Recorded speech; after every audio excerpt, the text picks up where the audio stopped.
My cousins and I used to love staying at Grandma and Grandpa's house. There was nowhere quite like it. It was familiar, but still mysterious.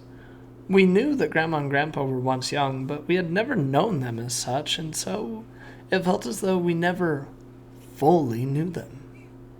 For example, we were convinced that Grandma did not sleep, and that she just watched the news.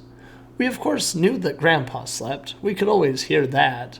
But Grandma was the one who tucked us into bed and prayed with us. Now I lay me down to sleep. I pray the Lord my soul to keep. And if I should die before I wake, I pray the Lord my soul to take. God bless Mom and Dad and Auntie and Uncle and Great-Grandma, and we would name everyone in the world that we could think of until we fell asleep. Grandma would then go downstairs and watch the news. But then when we woke up, she was already downstairs watching the news. Cup of coffee in her hand, the crossword puzzle from that morning's newspaper on her lap. She never slept. If Grandma and Grandpa's house made me feel anything, however, it was the enormity of the world. I was fairly sheltered as a child. I was homeschooled for a while. We didn't have cable television or video games. The internet that we had was not fast enough to do anything with. We rarely had sleepovers with anyone who wasn't our cousin, so Grandma and Grandpa's house made the world expand.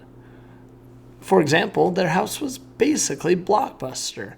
They had every VHS tape that we could think of, some of which we watched until they were falling apart. Their house was also basically the library. The bookshelves were filled to the brim with all sorts of books, and plenty of Zane Grey novels that I swore I would one day read. The basement was also mysterious, filled with nooks and crannies, too spooky to fully explore. And then there was the outside.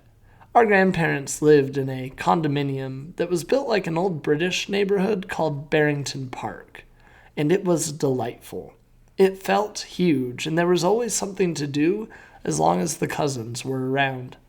There was a duck pond behind our grandparents' house to run around, and there was a pool, and there was a playground also. One time, we tried to get ourselves lost in the park. We didn't think about any of the turns that we were making, and we just wandered. Of course, we found ourselves right back at Grandma and Grandpa's. But it wasn't even the neighborhood that made the world feel so big. It wasn't the pool, which so many in our family worked at as first jobs, and it wasn't the ducks and the gazebos and the VHS tapes. For me, it was the golf course beyond the condominium.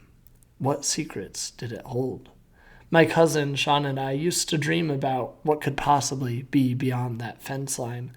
We fantasized about sneaking out and hopping the fence to run on the golf course. What could happen if we did so? Would we find some golf balls?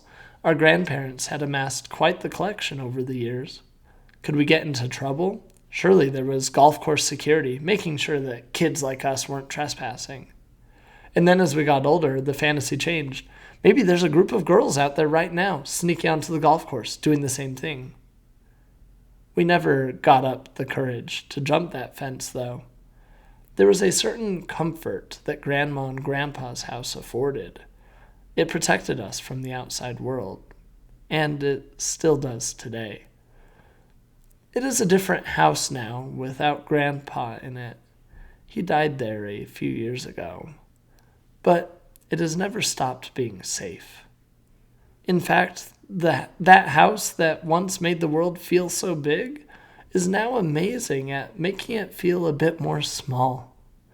When we gather together as a family today, we can't help but tell the same old stories to anyone who will listen. And we all feel a little bit smaller, but in a good way. Remember when we tried to get lost in the neighborhood and we couldn't? Remember when Grandma licked bird poop? Remember when Sean rode his bicycle off the side of the dock? Remember when Grandma used to pray with us? Now I lay me down to sleep. I pray the Lord my soul to keep.